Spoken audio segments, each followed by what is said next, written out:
Welcome back to 1876 Sports and Culture Podcast, a show focused on highlighting the illustrious Prairie View A&M University, the HBCU of Texas, by promoting SWAC and the HBCU experience, featuring your fellow PV Panthers, Roland Austin, Jay Cleasy, Big Mike Washington, Dr. J. Kenyatta Cavill, Dean of HBCU Sports, three-time SWAC champ Gati Werema, former drum major HBCU band historian Shawnetta Haskell, and Al Williams, driving the show from the Hill. Please subscribe and follow us on social media at 1876 SCP. And don't forget, we do it for the culture.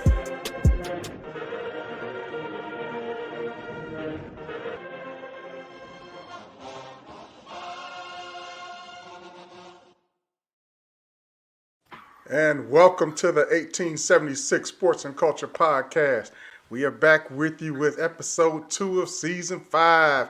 We have a full cast today, minus Gati, who is still on assignment over in Kenya, getting her service in. But man, I'm feeling good today, and you know why? Double got OT. Got that dub. We're gonna talk basketball a little bit later. It was funny. Y'all old behind stopped texting from the game after about 9 something. I was like, oh, see, somebody trying to get back to the car. We was hungry, man. All I could think about was French's chicken around the corner. And they was cooking it there too, and they kept smelling it. I'm sorry, we'll wait. I'll wait. See? and that's the new redesigned Frenchies. They got the upstairs, downstairs. They put a little bar in there too. Listen. Do they have 2 drive-through lanes We're yet? not Because finna go upscale in Frenchies. Let's Come talk on, about man. that later. But no, they are not Chick-fil-A drive-through. I'm about to say they need to do it outside with the iPad. Talk about no, it's my pleasure. They had a dude out there with a piece of paper, not the iPad, and it was like 15 cars in the lane, bro. I sat there for 5 minutes just contemplating: is it this crucial? Is it this crucial? See, I got out. I went ahead and got out the car, and I said, "I'm gonna just walk in." They had the doors locked.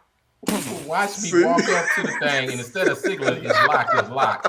They're like, you lost your space in line, cuz. You know they laughed at you, Joe. It's an Instagram of you right now. Watch it. Look at this. Look at this. Look at this. That's me.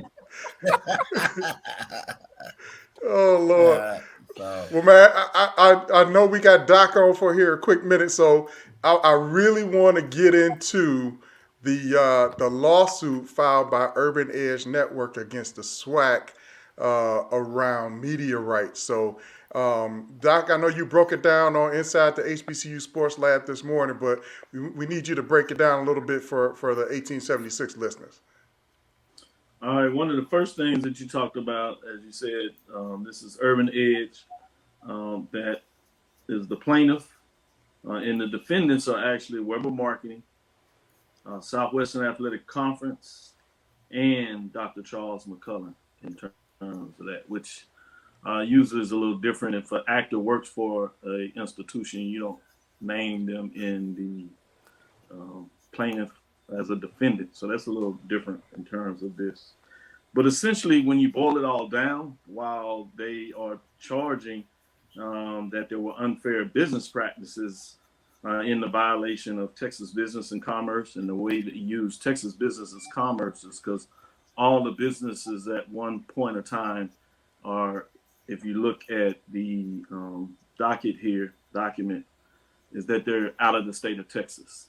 Although the SWAC office is in Alabama, a lot of the other businesses are in Texas. So that's why they're trying to get it done in Texas. But not to be too long-winded with this, when you break it all down, essentially what they are claiming is there is an argument of who owns the rights to broadcast game in this case. So they're suggesting that the individual institutions own their rights. And that they went in and negotiated rights with the institutions via the Marketing Weber Group. And at some point, Charles told them or went directly to the folks they were trying to get business with and told them that this group does not represent us. And then they are claiming that they created some consorted, organized pathway to misrepresent their names in that process. And therefore, they have rights to media rights that they lost from these companies that they were going to get money to. So, yes, it's pretty convoluted and weird in a lot of ways. But there also should be a note that they did this lawsuit that's in here that talks about the fact, after the fact that Weber Marketing sued them for breach of contract. And then they decided that they were going to sue not only Weber Marketing, but in this case, the Southwestern Athletic Conference in Charles. So they do go in there and talk about the fact that they went after FAMU and they had to deal with FAMU. We all basically know how that ended with, to some degree, the VP of Athletic, Courtney Gaucher, losing his job. People may say it was unrelated, but we know that was an outcome. And that went through Peak, which is another organization. So this is multi-leveled of how they bury and go through different components. They name some other HBCU media outlets in here that they had some partnership with. They also have Grambling in here that they say they had some business with. And so it's whiny and tangly, but essentially that's what they're trying to say, that they had the rights to go to the school that own their own rights instead of the conference owning their rights. So just to be clear, go ahead, Mike. Yeah, Doc, there's some strong language in here, and I don't know how much you can elaborate. If you read some of the sources, I think in one of the pages it says that Urban Network anticipated revenues of hundreds of millions of dollars. That's not over the course of 1 or 2, 3 years. That's, that multi-year contract. The other allegation to me that has strong language, and I don't know how accurate it is that it alleges that the SWAC and Weber Marketing, at the direction of Charles McClellan and Direct Weber, formulated a scheme to defame, injure, and interfere with contracts. So some pretty strong language, in there. Can you elaborate? I'm putting my 2 years of law school on the line, but whenever you have strong language like that, there's something, to be said. Is there more you can elaborate on from that perspective? If you can't share it, I understand.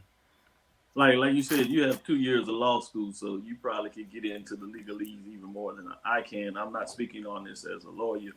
I'm speaking on this as a NOAA representative of urban media, as well as the Southwestern Athletic Conference. I'm coming at this as a sport management professional and a professor to talk about the framework of what's in the legal lawsuit. But to get to your point in regards to that language, a lot of the time that's what you do in a legal document, is you push the envelope in terms of what you're creating. But the problem that you have in a legal framework is you got to show the causation in terms of what's the relationship between what was going on. So you can allege a lot of things that took place, but your responsibility as a plaintiff, as you know, you got to prove it. And so what does that mean to say that they acted in this manner? But that's why I tried to boil it down to the simplicity of it. The first thing they got to prove is who owns the rights. Right. And so if you can't prove who owns the rights, then some of these actors that you may be trying to sue, you're going to have to pull out. Because if you're saying that the person that defrauded you was Weber Marketing, not to push them out there, but who's to say that Weber Marketing had the rights to tell you had the rights? And you still got to prove what you said Weber Marketing did. So you're making the causation that there was Weber Marketing was acting on the behalf of Southwestern Athletic Conference. And somehow you got to prove that that's the case if indeed that's what you're seeking. And then when you talk about the monetary amount, you have to prove that you had access to that amount. All they did was stay in here is that say they were in talk and the fact that these large corporations have made some plans that they were going to spend more money with black businesses, but who's to say they were going to come to Urban Edge Network? Yeah, that's it. That's it exactly. And I think one of the key things here is, to my knowledge, and you correct me if I'm wrong, no member institution in the SWAC has a separate media deal similar to University of Texas, what they had in the Big 12, to own a larger portion of their media rights. So like the Longhorn Network is separate from the Big 12 network. No member institution in the SWAC has a deal like that with the SWAC. Is that correct? That is correct, but I think we need to go in and explain that a little deeper in regards to what that looks like. So one of the things on here is that they talked about that they're claiming that the SWAC told them that they had exclusive rights, that they basically had all the rights to the conference, right? And if you exceed that out further, that is generally the case with just about any conference in America, that the conference itself has the exclusive rights to the content within the members that join the conference. So they're trying to say that it wasn't exclusively in the bylaws. So somebody will have to legally talk about that, whether it was or not, or does it have to be in there for that case? So that's some stuff that you want to look at from a legal perspective. But to get you an example, so people may get a little more clarification, what you're talking about, the Longhorn Network in the Big 12. So for most conferences, what they're able to do is get levels to the rights. So I think we discussed this at one time, but it's good to always review it. So you got exclusionary rights, which means that the individual, or when I say individual, I'm talking about the corporation, institution, right, conference, whatever you want to call it, the organization has all the rights, right? Now that organization, based on the leadership in that organization, can say that we want to break down these rights. And if you break down the rights, you have a thing where you can say, we'll have what we call primary rights. And then you enter into a contractual negotiation with somebody that's going to broadcast that right. And then they have primary rights. Then you have what you call secondary rights. You have tertiary rights. And you see where I'm going. First, second, third. You can get down, if you can break it down enough, you can go to fourth rights, fifth rights, which is essentially what you've seen lately with the Big Ten. With the new contract before the commissioner left that took the Chicago job, one of the things people were alluding to his brilliance, and you've seen this because he copied what you see basically at the NFL. They decided to break down all these rights because they thought if they could share the rights between many broadcasting entities, that they could increase the volume of what they could put out in the atmosphere, that knowing that each of these companies would want this in terms of their broadcasting, when I say atmosphere, and they could command top dollar for each one of them. So if you know they have their primary rights to go to CBS as it moves from the SEC to the Big 10, then they had secondary rights where NBC got some of those rights. You also had some rights that went to Fox. They could have kept chopping it down. They could have went to fourth rights and found inventory if there was some left and gave it to ESPN. ESPN decided to back off.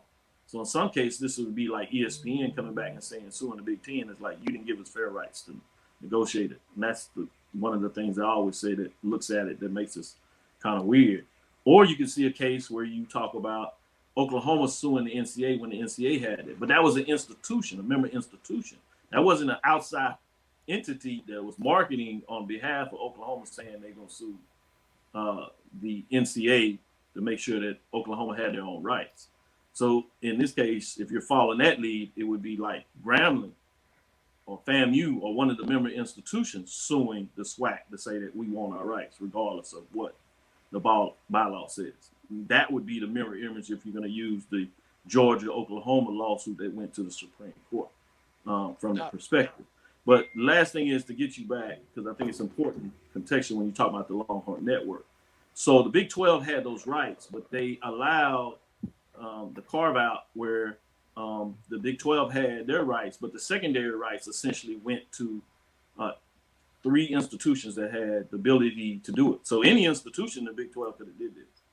But the only ones that were powerful enough to do this at the time was University of Texas, Texas A&M, as well as Oklahoma. And they would actually get a larger percentage of the payout in the Big 12.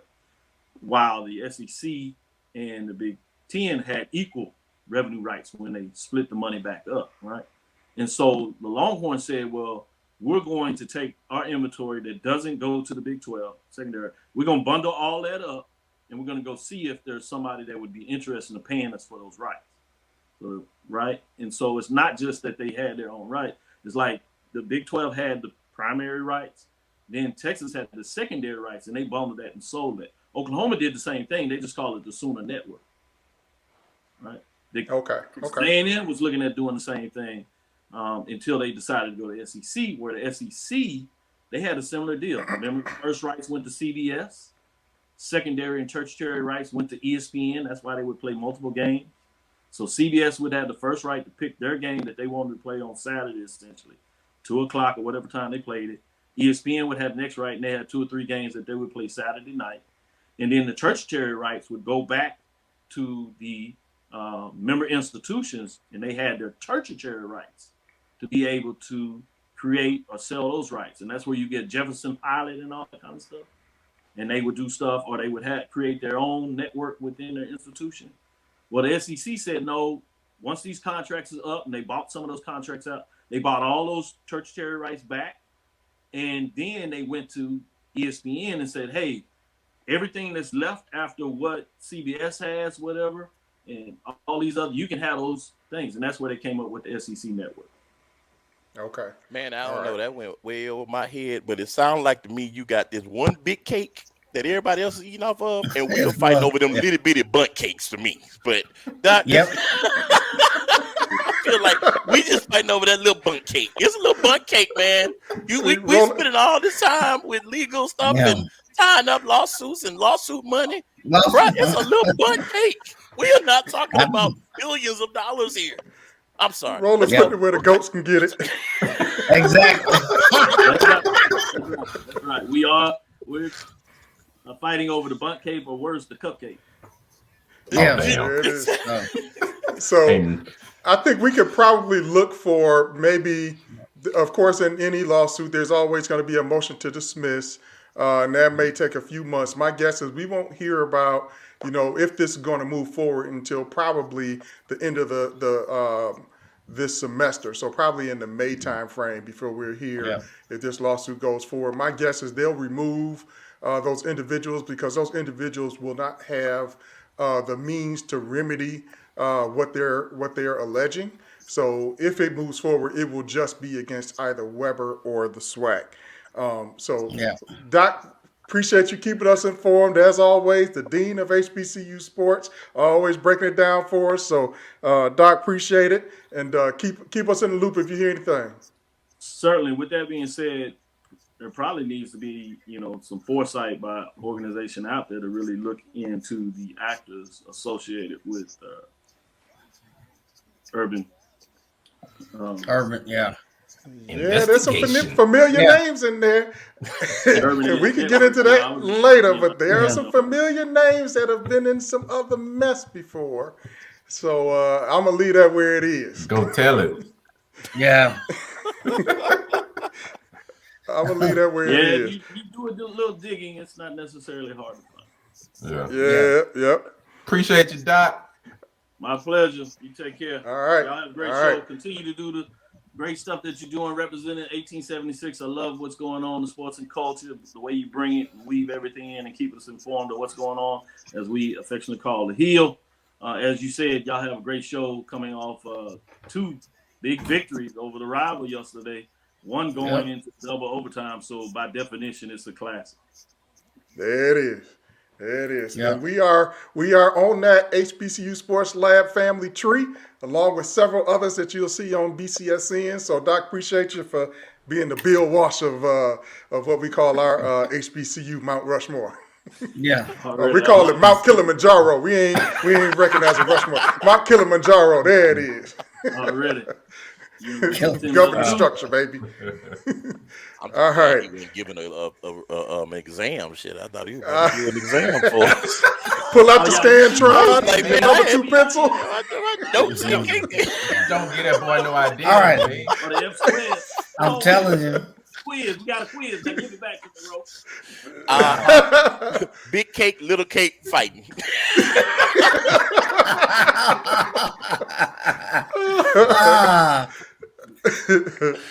All right. Man, I want to talk real quick. We hit on it last week about, the Shannon Sharp comments, but, this week he put PV's name in his mouth. And, PV has taken what we had in 2022 was this you. Now we flip that and it's this us.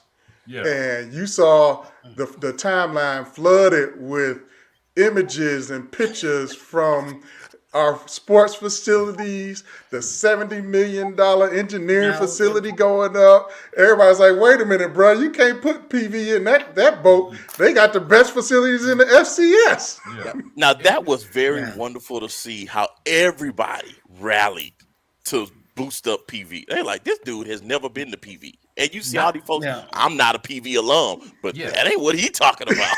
Nice. That's what I'm talking about. Not just PV folks. It was folks from Grambling, Alcorn, Howard. I saw Howard out there. I saw Tuskegee.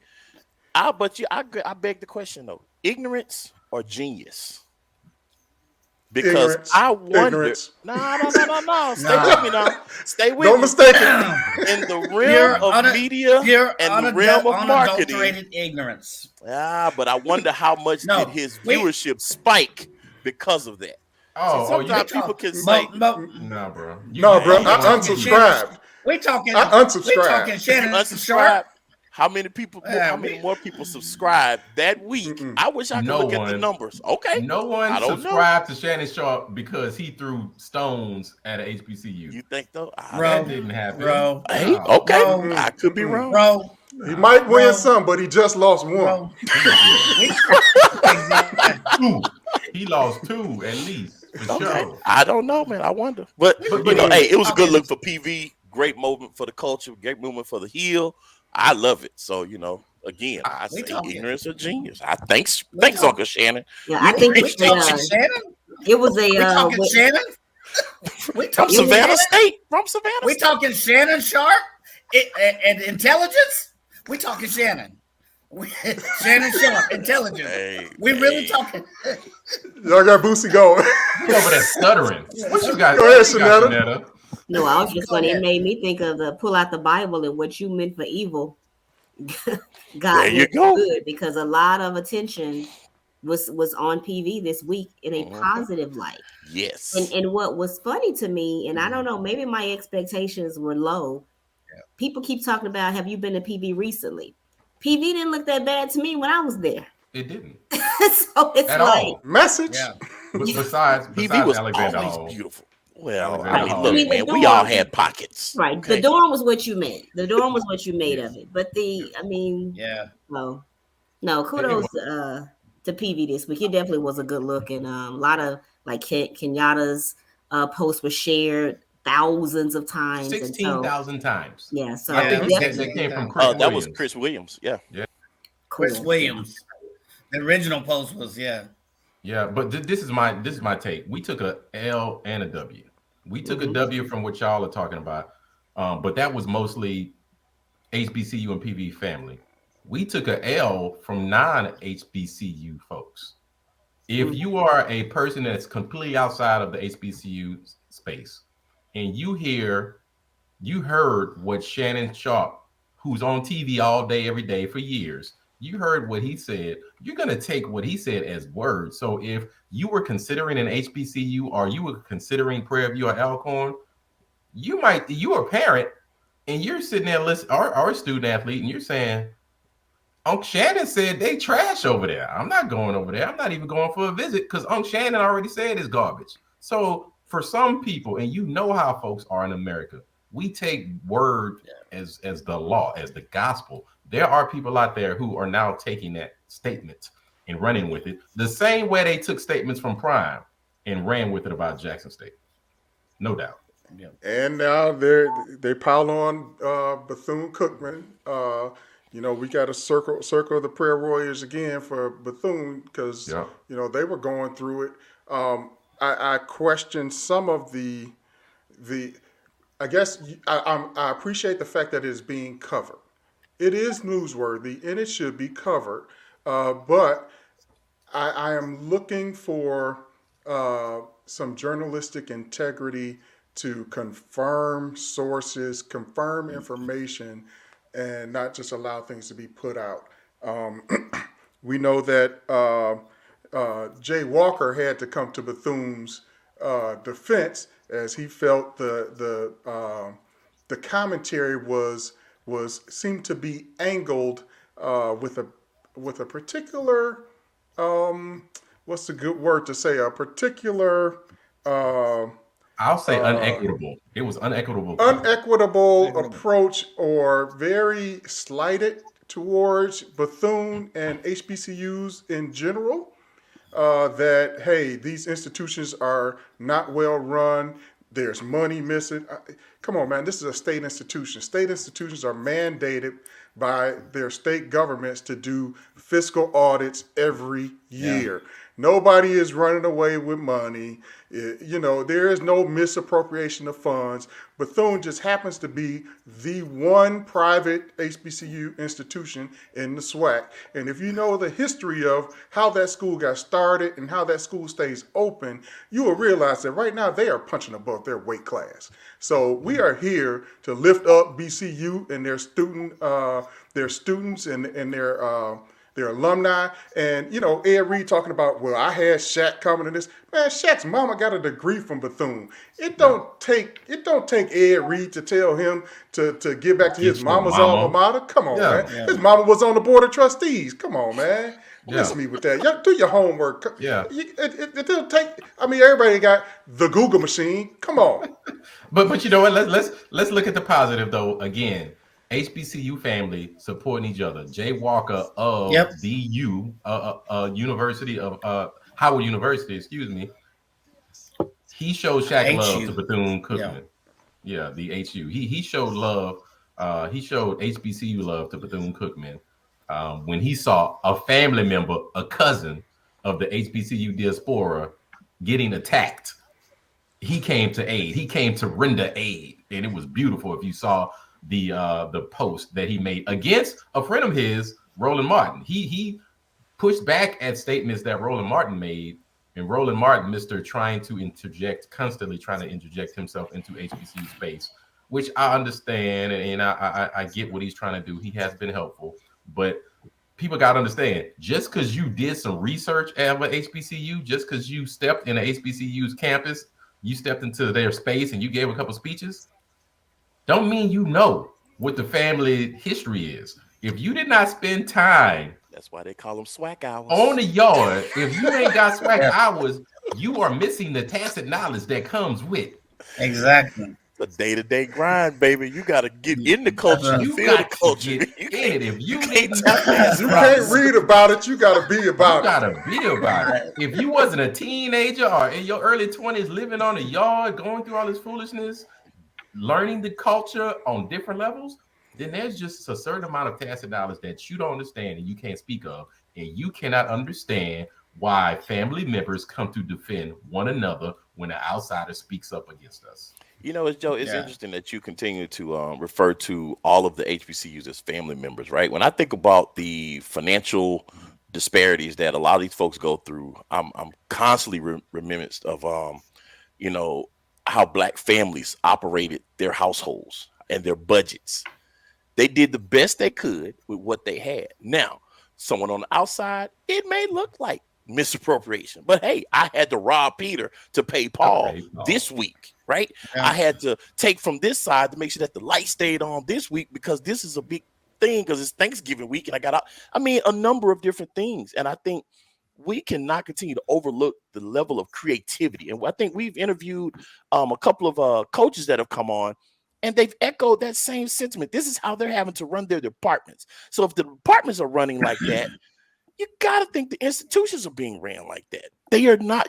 We constantly hear this over resounding theme of underfunding. If they're underfunded, how do you think these institutions are functioning? It is fiscal, what is it called? You can do creative accounting. You can't do creative financing. But you can again, as we mentioned earlier, there are audits. So and again, exactly. There's limited Robin P to pay Paul these days because you got to pass the audit 2 days later after you'd robbed and paid back. Well, no, I'm saying that's what I'm pointing is. It's all done under the umbrella of these are legal accounting practices that they're doing. Yeah. If there was something illegal, some audit would somebody. You're not going to stay in office all this time. You can't hide money anywhere. You can't put money in your pocket without it coming out. And if it came out, then great. If it didn't, I mean it. I'm sorry. Let's move on. We didn't beat that one. The only thing I'm going to say is I remember getting to a point where I stopped. I'm like, I'm so sick of these Finding Forrester movies, right? Where you've got the young Black youth and this person that comes and saves them. And I feel like that's where we're going now with HBCUs. Now we've got to go get the ex NFL player who didn't choose an HBCU. Yep. Right, so they have to now and come save us. Save us. Man, I can't stand it. That. Yeah. Lord, deliver me from that. You say it's Sunday, and I feel I need to. It's like I rebuke you. I'm sick of it. I'm so. I rebuke you. I'm with you. And you know what? We didn't talk about it last week, but the people who were for hiring Bubba McDowell as head coach, they are looking really wise now that we didn't go the celebrity route because Ed Reed reached out to Prairie View with strong interest for the job. And our previous AD, Dr. Reed, did not move forward with that application. But don't get it twisted. Ed Reed wanted to be a coach on the yard in addition to several other coaches. So we dodged the bullet. He wanted to be a coach. Yeah. Did you want to be a coach at HBCU? Or did you want to be a coach? And that's the question. That's the issue that I keep having. She said you just wanted to be affiliated. I want to be there. Don't use this as a stepping stone. With what you're going through. All right, hey, one more topic, and then we got to get to our interviews because we done gone too long. But the NCAA, big news out of NCAA this week. The Initial Eligibility Center has done away with SAT and ACT requirements for incoming freshmen. Yeah. That's huge. So now you will only need the 2.3 GPA in your core classes. You will need 16 core credits or 16 core classes in order to be eligible to compete in the NCAA. Mm-hmm. So a big thing that has held a lot of students back, that standardized test, is now off the table. I got a sense that the NCAA feels the end is near with NIL and all these things that are happening. This whole amateurism thing is kind of going away in this multi-billion-dollar industry. We got to get more hands in the field. Yeah. And you know what? They did that. They did away with it or canceled it, postponed it during COVID. So there were kids who could not take the SAT and ACT test that spring of 2020. And so they kind of waived the SAT and ACT for that period. So I guess maybe they decided, you know what, we were able to do it for that cycle, then let's do away with it, period. If the powers that be at the different universities didn't have an issue with it. But no, there's precedence. There's precedent set. You have Ivy League schools who have done the numbers, and they said, these types of tests, they can be culturally biased. They've proven it, and now it's been extended to other universities, and it really is going to show its head with athletes. And I think really the biggest group that's going to suffer is, like Al said, the NCAA. I think they're going to take the biggest hit. Mm-hmm. I will caution students and their parents, though. Universities still require that SAT and ACT for academic scholarships and other scholarships. So don't get it twisted. Scholarships, yes, you still for need scholarships, absolutely. Yep. All right. I'm calling an audible. Normally we would go into basketball, but I'm calling an audible. We go into the flag post next. So we'll be right back with Meet Me at the Flag Post.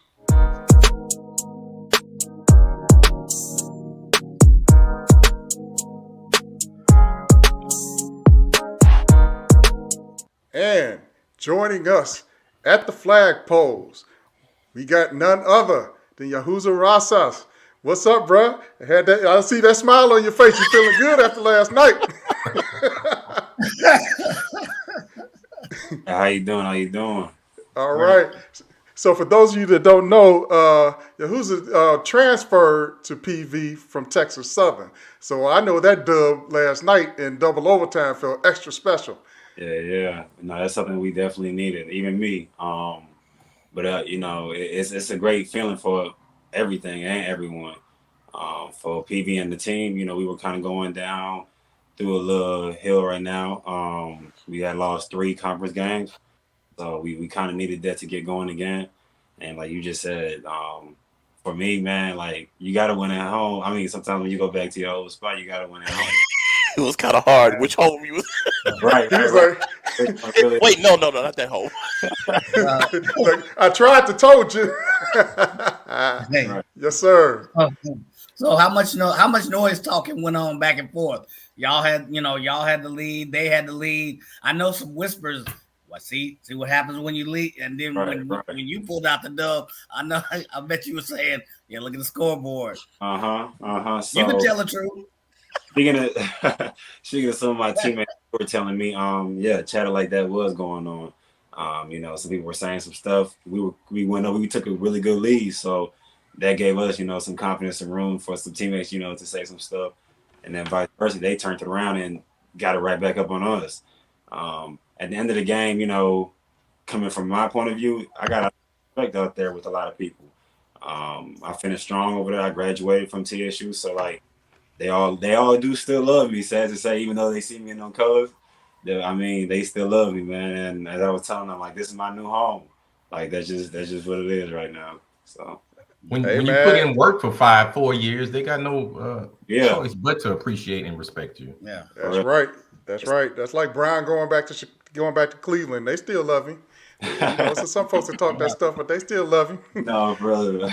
Some of my teammates had brought that up as a reference, but they brought it up the other way, talking about some burning jerseys. And hey, man, them jerseys ain't cheap over there at TSU. Y'all better get it right. Under Armour ain't playing.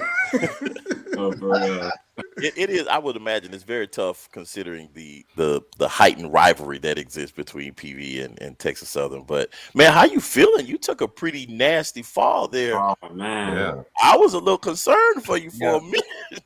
So off the initial fall, like it was like my back and my lower hip, and it did hurt a little bit. But I tried to get up. I tried to walk it off, and man, leg was like in shock. Couldn't even move. I had to just sit there and just accept it all for a moment.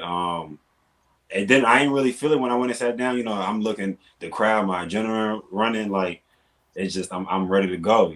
So I get back out there. I finish the game out. We're on the bus back to PV.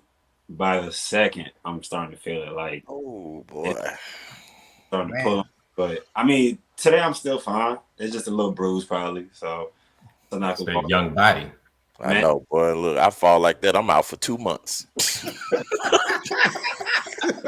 I'm getting all kinds of treatments. You know what I'm saying? I'm canceling calls. I can't do nothing. I can't talk on the phone. Tell us about what your thought process was, or what your mindset was when y'all took off to that 10-0 lead and made TSU have to stand up for the first 5 to 6 minutes of the game. Oh yeah. So to begin off, I told my teammates, I used to play at TSU, and I know how it goes over there. Everybody stands up for the first bucket. I told them my goal, which was outrageous, but I wanted them standing up for 10 minutes for the first 2 media timeouts. We pushed it out for a good 5 minutes. So it was a free throw that made them sit down. So yeah. We were debating. Mike and I were debating: does a free throw count, or were they going to be able to sit down? If they had stood up for so long, they took anything they could. Yeah, they looked at each other like, "You gonna sit down? Yeah, let's just sit down. Ain't nobody gonna say that." By the time they got to that free throw, some of them had said, "Screw this, man. Sit down anyway." Mm-hmm. But the whole thought process was, just go ahead and go in there. When we went up, it was everybody was excited. The energy was loud. Even though we were at TSU, like we could feel our crowd. We could feel everybody around us going crazy. We wanted to do it even more, but even Coach Smith been there a couple of times. He told us from the beginning of this game, I didn't play this TSU versus PV game 10 times. He knows how it's gonna go. While we were up, it was strange, but he told us enjoy it, but go ahead and know that it's not gonna last forever. Like this isn't forever. You gotta respect TSU at the end of the day. They're gonna go ahead and play. They're gonna come back. And I feel like that just gave us his words right there. Just gave us the right increase. So when they came back, when they went up, we weren't down. We weren't defeated. We still knew that this was just part of the game. Mm-hmm. So we know the SWAC is super competitive this year, and you got to hit that cutoff to make it into the SWAC tournament. So you guys have coming up, I think you got BCU on the 4th, and then you got FAMU on the 6th. What is your guys' mindset going into this home stretch of conference play before we start getting into the SWAC tournament? To begin off, we got to go ahead and take every game one by one. We didn't drop some games off in the beginning, some games that shouldn't have been dropped off, but hey, that's the past. Right now, what we can do is look forward. We can take a game from TSU, try to go on a good run. We got the momentum right now, and that's exactly what we need. We got 2 home games coming up. That's going to be great for us. And then after that, I think that's the next is the road trip with Southern and Grambling. And that should be, if we do handle our business correct this home games, that momentum just going to take us on to their Southern and Grambling away game. So we should have things rolling by now. So because Southern and Graham are sitting at first place. Southern was at 7-1 and Graham at 6-2. But you guys are only 2 games back out of getting up there with Graham. So like you said, you can flip the script pretty quickly here this season. It might look like it's tight or whatever, but that's right now we just gonna try to go ahead and one game at a time, and hey, hopefully be back at that top spot. It's not always nice being in that middle. You want to be at that top. So you talked about one game at a time. One I guess question I hear PV fam talk about: how do we in one game beat a Power 5 and then later on lose to a SWAC school? Their thought is, well, if we can beat a Power 5, then we should run through SWAC. Can you talk about how each game is its own entity, its own standalone, and matchups are really determine the outcome of a game? So as you said, each game, basketball, each game is different from players, from the way the game flows, the way the game goes. Being a Power 5, that just goes up into the way PV prepared for, how we went hard and everything. That was PV basketball. Now, the rest of the conference stuff,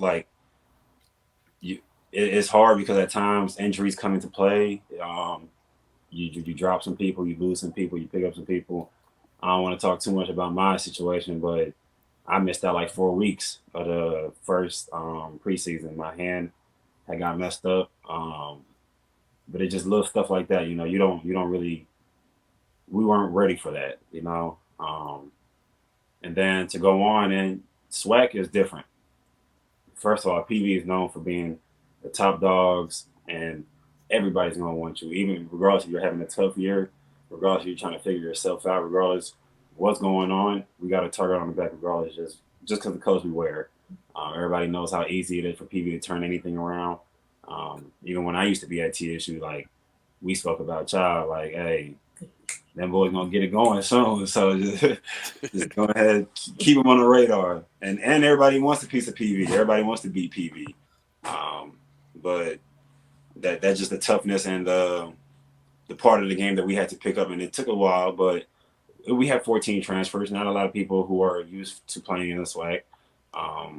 They're not used to just the fact that everybody wants to beat you. You know, regardless how your season is going, everybody wants to beat you. So you're gonna get everybody's best game, and right now they're starting to get our best game. So there it is. So Yahuza, we understand you're a grad transfer, so you've already got a degree. But what are your plans after PV? So I'm trying to get paid for basketball. I didn't play the sport for a long time now. People tell me I'm good enough, so I don't see why not. But outside of basketball, I'm also studying to become a vet. All right. Awesome. Yeah. Thank you. So it started with at TSU. I had gotten my biological science degree, and that was just so I can get most of my electives out the way. And that's like the wall I kind of ran into, is because now I needed like some extra classes before I got to before I could apply to vet school, and TSU didn't have any classes for me no more. I could try to go to like a Texas A&M or something like that to get them classes out the way, but PV was right up the street too. So, and you know, playing ball in the SWAC like that would be. Hey, I got to tell you, man, my first roommate at PV, and we kind of grew up together in Detroit, but he is now a practicing vet over in Florida. So PV has a track record of developing folks for vet school, dental school, and med school. So you're in the right place. Nah, I knew just from the second I was at TSU, and I started, putting that word that I might be at PV next year. A lot of the ladies and even gentlemen who worked there, who had connections to PV and just vet programs or even clinics out here, started reaching out. Started TSU people now reaching out to PV people and telling them, hey, Yahuza's coming out there, take care of him, and trying to get me connected with people, and that was just great, That's that governance structure. That's that HBCU governance structure. That's that family network. That's on theme, baby. Yeah, that's how we do. Network. That's how we do. All right, man. Well, we really appreciate you coming on the show, and we wish you guys the best of luck. We want to get into that dance this year, man. That'd be a way to cap it off. Is let's get in that dance, man. That's the only place I want to go, man. Yeah, we'll be there. We'll be there Saturday and Monday to see family. There it is. Yes, sir. All right, man. Appreciate you, bro. Thank you. All right. We're going to take a quick break, and we'll be right back with I'm So Glad.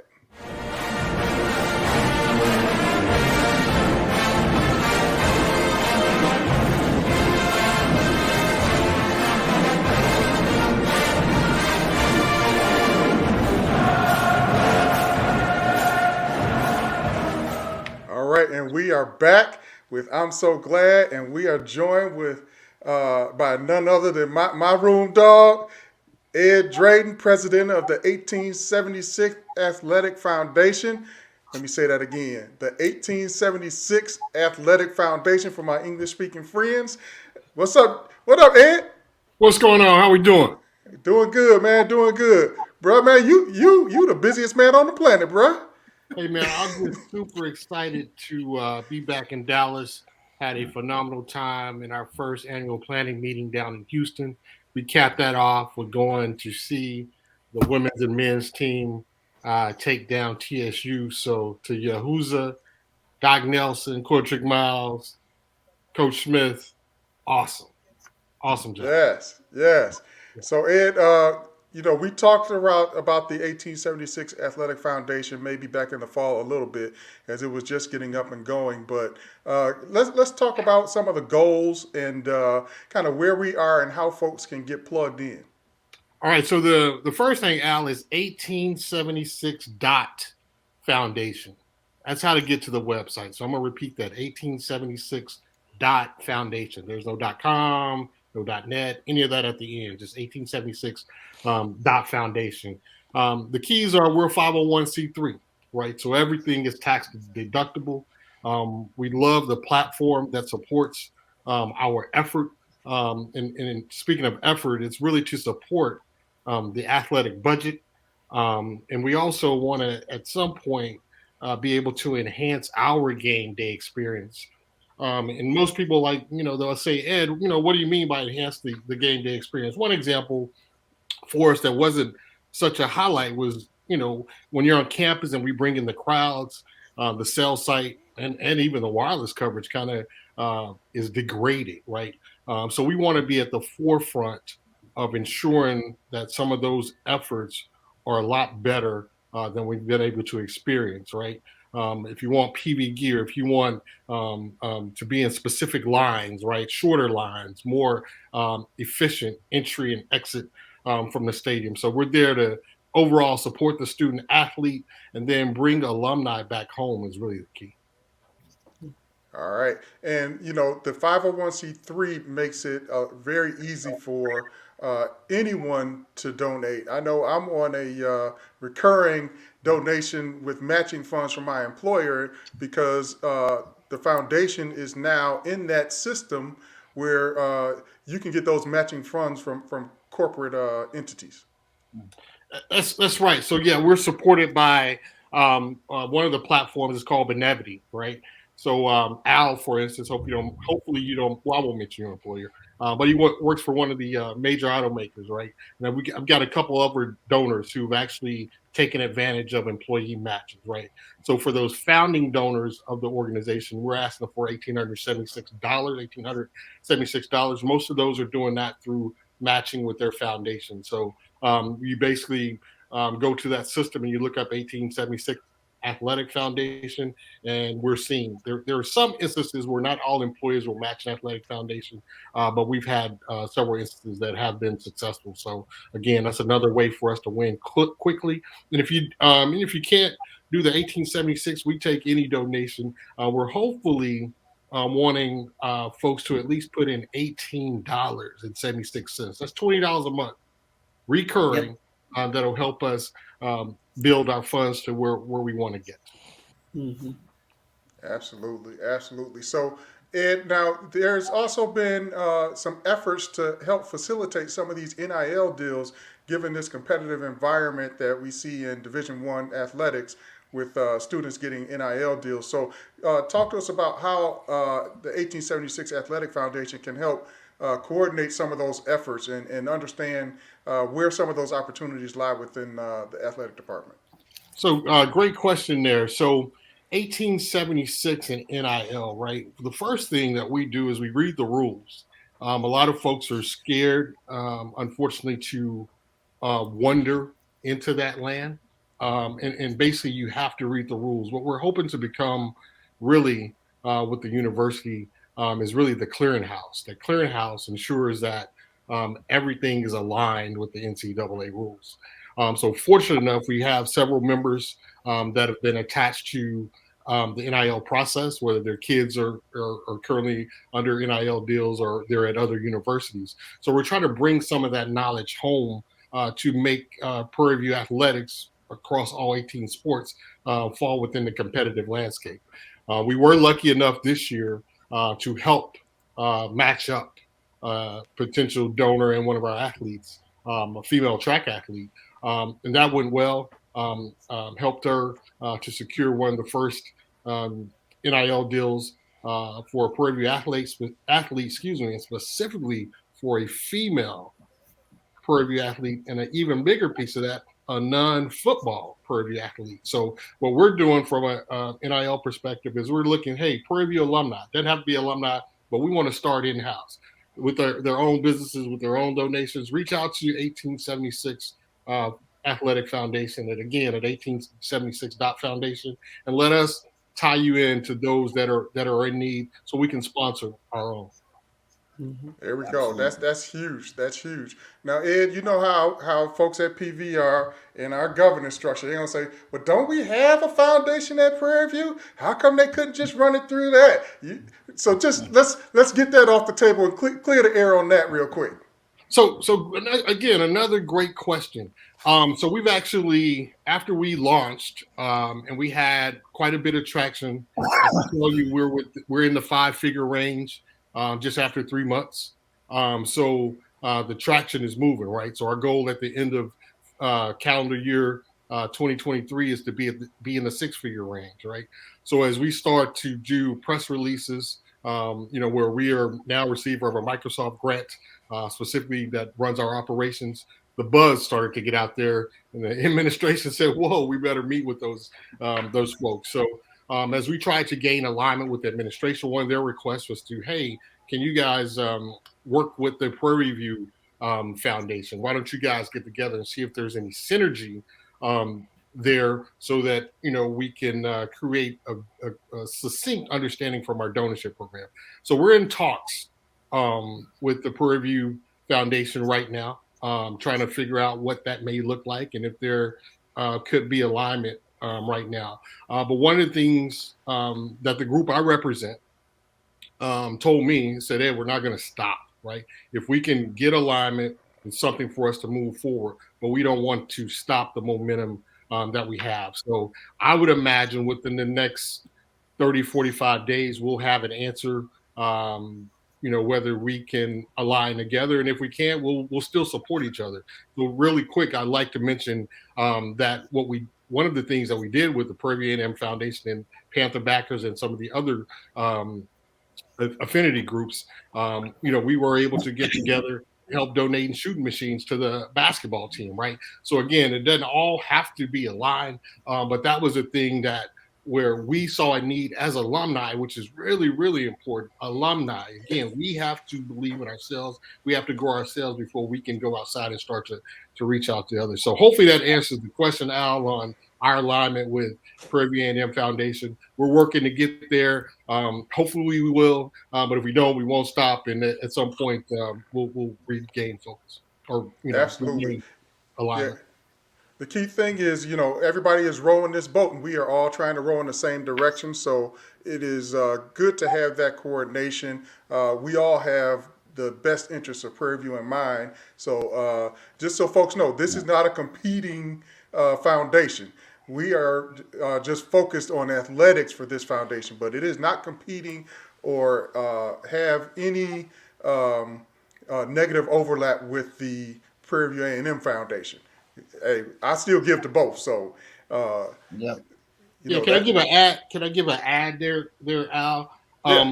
Yeah. So again, like I said, we're in deep discussions, deep talks. Again, hopefully we'll have alignment. But one of the challenges, as a matter of fact, the administration asked us, hey, not only the administration, but the Prairie View A&M Foundation asked us about why did we start this, right?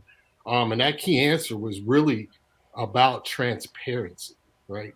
Most of folks that are around my age group, me being such a young man, just joking there, and even those before me, my folks that are around my age group and their parents, actually, when I was going to Prairie View, there was a little bit of a disdain because they didn't have a trust, right? So 1876 Foundation, you'll be able to look at least quarterly to see what monies have been donated and what those monies have been pushed toward, right? So again, there won't be any questions to what are they doing because it'll be open out there on the web for everyone to view. And I think that's that's a difference maker. That's a differentiator for who and whom we are. I won't say I was surprised, but to be at 5 figures that quickly, that was really by word of mouth for people trusting those founding members of the foundation. And basically, Ed Drayden calling someone and said, hey, I need you to donate. What am I donating to? All right, execute. I trust you. I trust Ed. So what we're trying to create is that trust and that transparency. And again, that creates the differentiation between us and others. So this is not the old Baptist church building fund where it goes on for 20 years and you never see any building being built. So this is not that. No doubt. Again, first 90 days we took in, we're at 5 figures. First 90 days we donated to the basketball team to ensure that those shooting machines, if per the game last night, they seem to be working. Yeah, there it is. Exactly. There it is. I think also I'd also like to add, I think in talking to you about the foundation previously, transparency was a big piece of it. And in particular, Gen X. I'm a Gen X or PV 90 to 95. And a big issue then and till this day with many is they're harboring ill feelings about long lines in registration, or I didn't get my financial aid on time. And so they are reprehensive, are really slow to donate. to anything Prairie View related.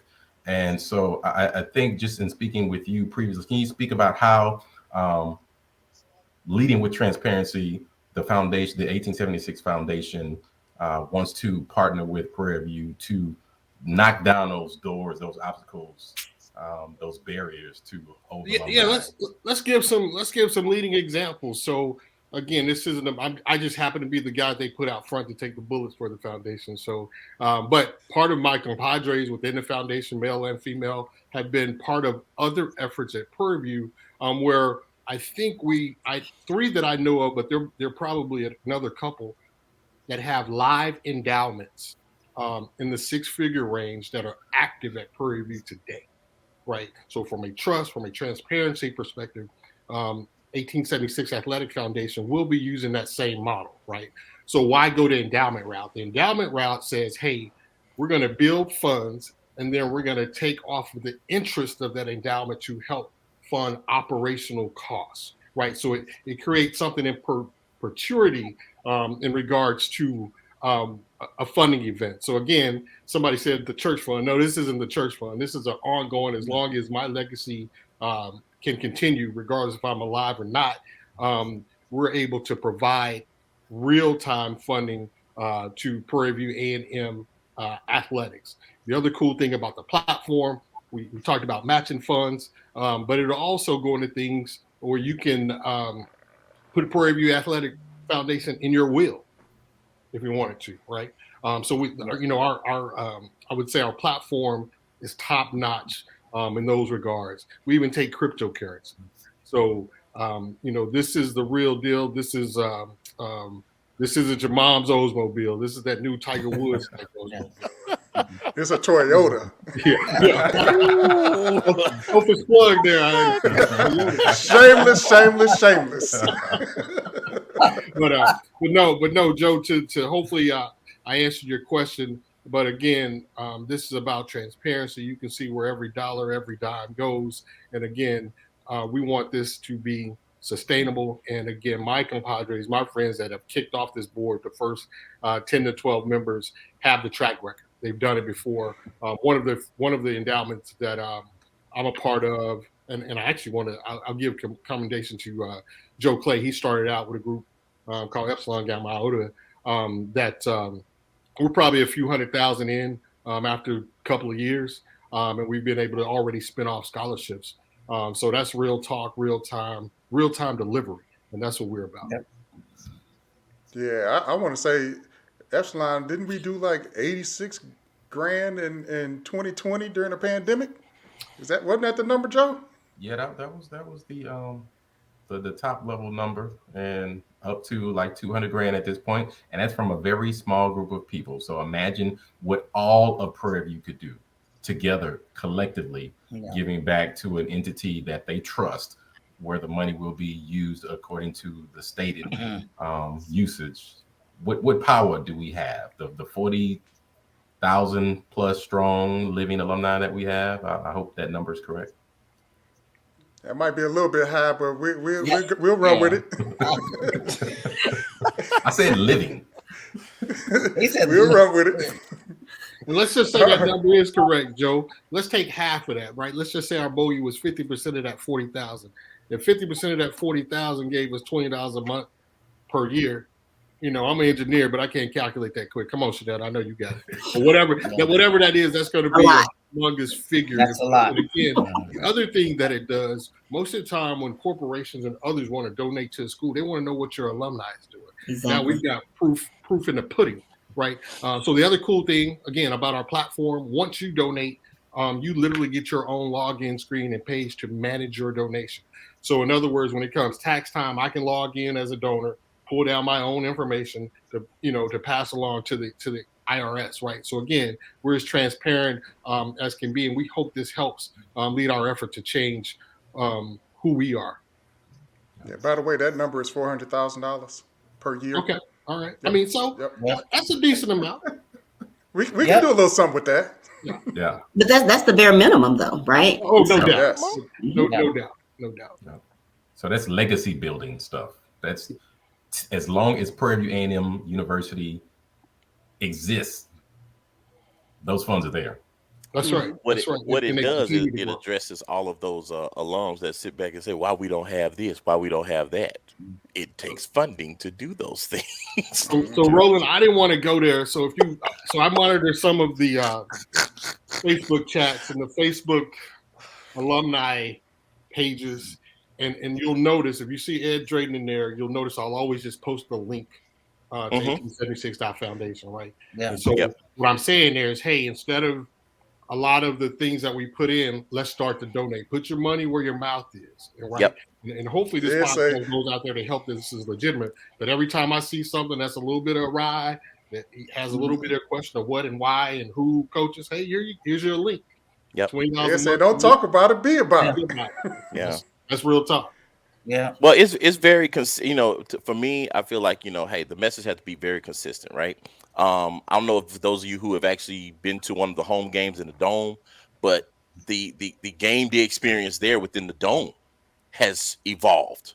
It's now at the level of I think we may have seen it a couple of times when we only played Texas Southern, but now we're seeing it consistently every home game.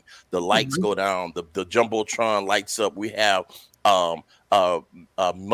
media effects Light that show. pop up on the drum. Yeah, there's light show. They have a fog machine. None of that stuff is free. And the good news is, I think under the leadership of Dr. Gardner, we're starting to see he's reaching out to alums. Alums are very passionately donating their in-kind services, their resources, their skill sets to help make PV better.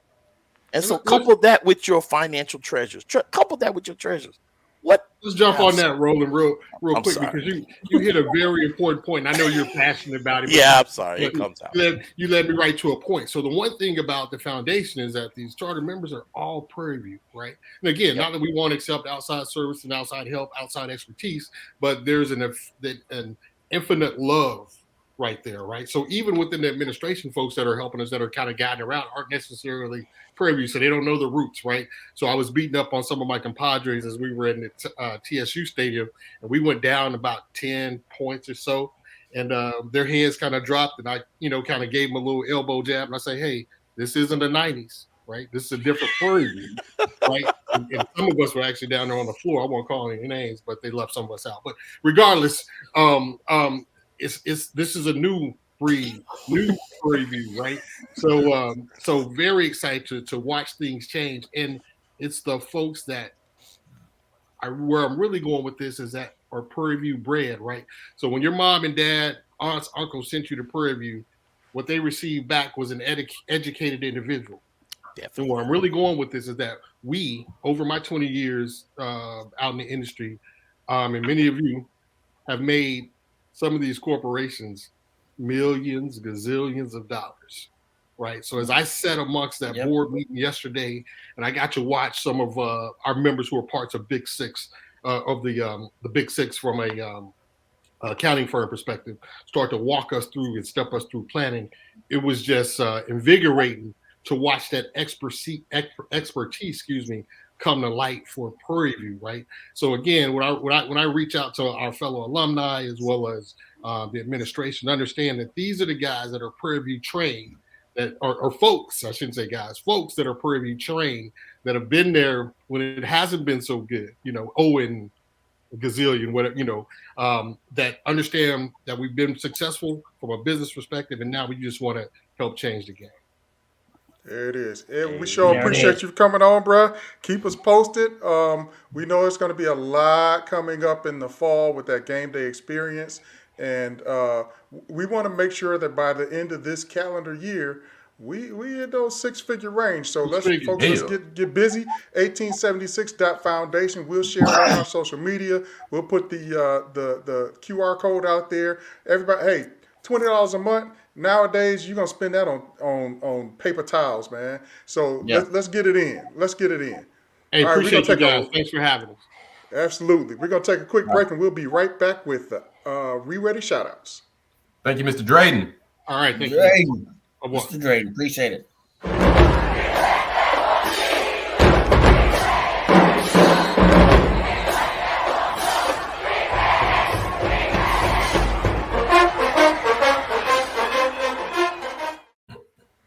All right, right, and we are back with the We Ready shout-outs. So, Joe, I'm going to come to you first. What you got, bro? Man, not a shout-out, but an announcement. National Signing Day, February the 1st. National Signing Day, February the 1st at the Downtown College of Nursing Center on 6436 Fannin Street at 6:30 p.m. It's $25 a ticket. They feed you, give you a beverage. Let's come out there and support our coaching staff as they announce the signees for National Signing Day. They will discuss and break down the signings from the December early signing period and those who will sign this February the 1st. So come check us out if you want to smooth and have some conversation with the football coaching staff. They will be there. $25. Let's get it. All right. Now, we spent a lot of time talking about the men's win over Texas Southern, but the ladies won too. So my shout-out this week is going to none other than Miss Tamirical Taylor. She had 19 minutes. She was 5 of 7 from field goals, 4 of 5 from the three-point line, and 2 of 4 at the free throw line. Hey, she ready. She was ready. There it is. Anybody else got a shout-out? I actually want to take a moment to do a shameless shout out to the Austin family. So today is actually my grandfather's, rest his soul, but today would have been his 100th birthday. Awesome. And in celebration of his 100th, my family has made a pledge to make sure that we would close out our endowment this year in celebration of his birthday. So shout out to the Austin family for doing their part to make sure that a legacy continues on in our folks' honor. So the Austin family was ready. That is awesome. Ready. I don't have a shout out. I have a get ready. So let's get ready. No, I think this is going to go down in Houston. History. So earlier this week they announced that Prairie View football will be playing Southern Methodist University, SMU, September 16th. So we need you in Dallas twice this fall. But the cool thing about that is I'm just curious because HBCU in Highland Park, if you're not familiar with Highland Park, they need to get ready. Hey, she said, leave the weed at home. Do not don't have no doobies in your car. Hey, man, you ain't gonna see nothing but. Announcement, I was like, HBCU alum and students in Highland Park. Okay. Hey, that's gonna be hot. I'm looking forward to that. I'll be there. They are too. Right. They're looking forward to seeing you guys. Don't be touching on the microphone. It ain't safe. All right, she better take us out of here. All right. PV. You know. Y'all slow, man. Come on. I'm slow. I'm trying to read lips and make sure I'm on track. Pressure that Shanetta brings as a former drum major, we feel like we gotta live up to that. I don't know. We out of here. All right.